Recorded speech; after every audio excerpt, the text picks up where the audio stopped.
Tiffin sambar எப்படி செய்யலான்ட்டு பார்க்கலாம். First துவரம் பருப்பு வந்து 1/4 கப்பு எடுத்திருக்கேன். நல்லா வாஷ் பண்ணிக்கலாம்.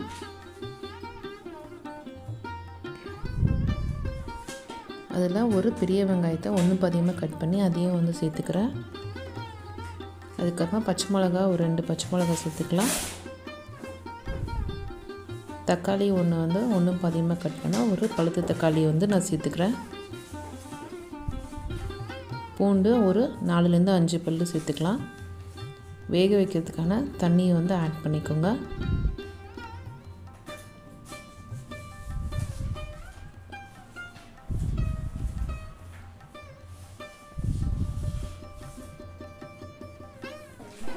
மஞ்சள்தூள் வந்து கொஞ்சமாக சேர்த்துக்கலாம்.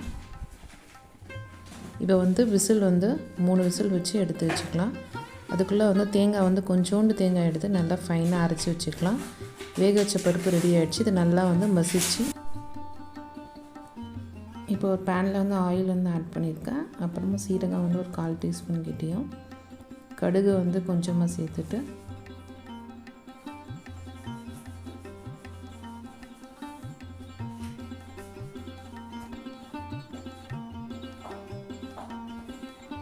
பெருங்காயம் கொஞ்சம் ஆட் பண்ணிக்கலாம்.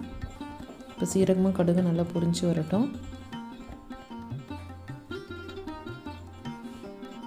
அதுக்கப்புறமா சின்ன வெங்காயம் வந்து சேர்த்துக்கலாம். சின்ன வெங்காயம் நல்லா வந்து வதங்கி வரட்டும். மிக்ஸ் பண்ணி விட்டுக்கலாம். ஸோ சின்ன வெங்காயம் இல்லைன்னா நீங்கள் பெரிய வெங்காயமும் ஆட் பண்ணிக்கலாம்.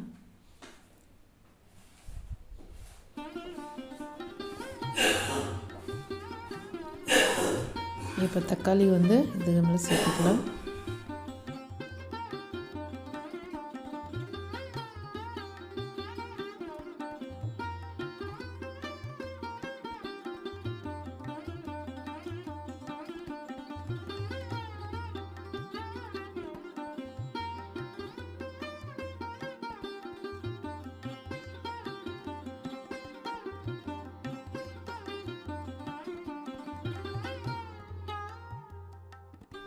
ஓரளவுக்கு நல்லா வதங்கி வந்தோடனே மஞ்சள்தூள் 1/4 டீஸ்பூன்,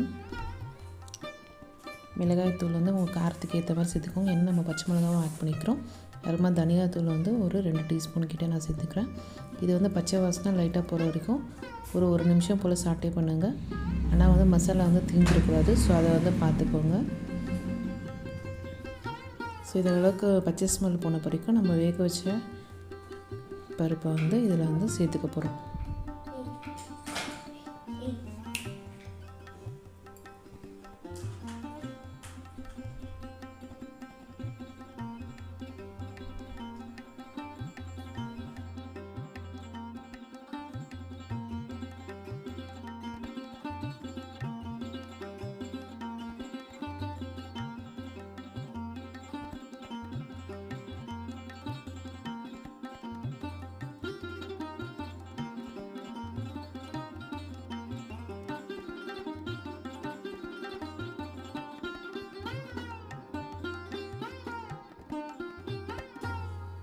இப்போ தண்ணியை வந்து நான் ஆட் பண்ணிக்கிறேன்.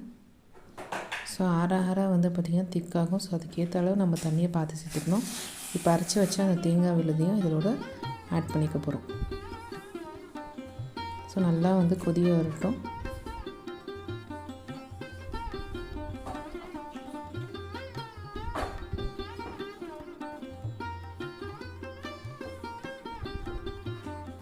ஸோ இந்த சாம்பார் வந்து பார்த்திங்கன்னா எல்லா டிஃபன் ஐட்டத்தோட நல்ல காம்பினேஷன்.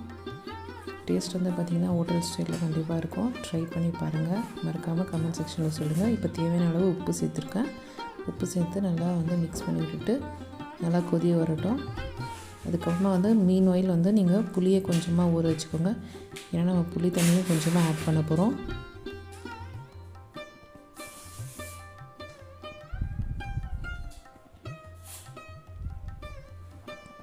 இப்போ ஊற வச்ச புளியை வந்து நல்லா கரைச்சி அந்த தண்ணியை மட்டும் சேர்த்துக்க போகிறோம்.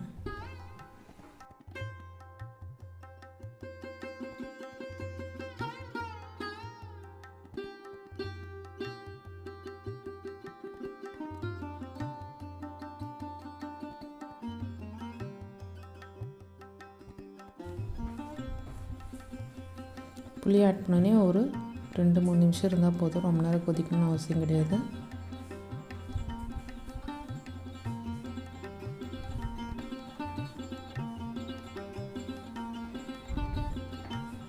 அப்புறம் நான் சர்க்கரை கொஞ்சமாக சேர்த்துக்கிறேன். உங்ககிட்ட வெல்லம் இருந்துச்சுன்னா நீ வெல்லமும் சேர்த்துக்கலாம். வெல்லம் சேர்த்தா இன்னும் நல்லாயிருக்கும்.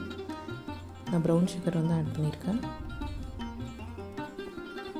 ஸோ இறக்கிறதுக்கு கொஞ்ச நேரத்துக்கு முன்னாடி சர்க்கரையை போட்டு கலந்து விட்டுட்டு நம்ம அடுப்பு அணைச்சிட்டா நம்மளுடைய hotel style tiffin sambar ready ஆகிடுச்சு. எப்படி இருக்குன்னு ட்ரை பண்ணி பாருங்கள். ஸோ கொத்தமல்லி இலையை கட் பண்ணி சேர்த்துக்கலாம்.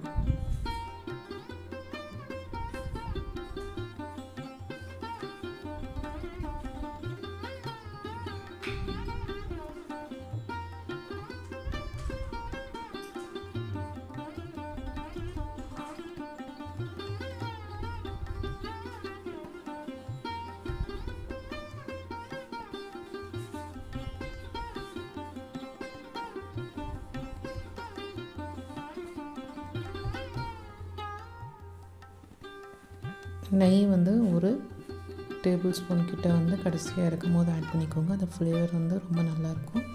இது உங்கள் ஆப்ஷனல் தான், பட் ஆனால் ஆட் பண்ணும் போது அதோட ஃப்ளேவர் ஒன்றுமே நல்லாயிருக்கும்.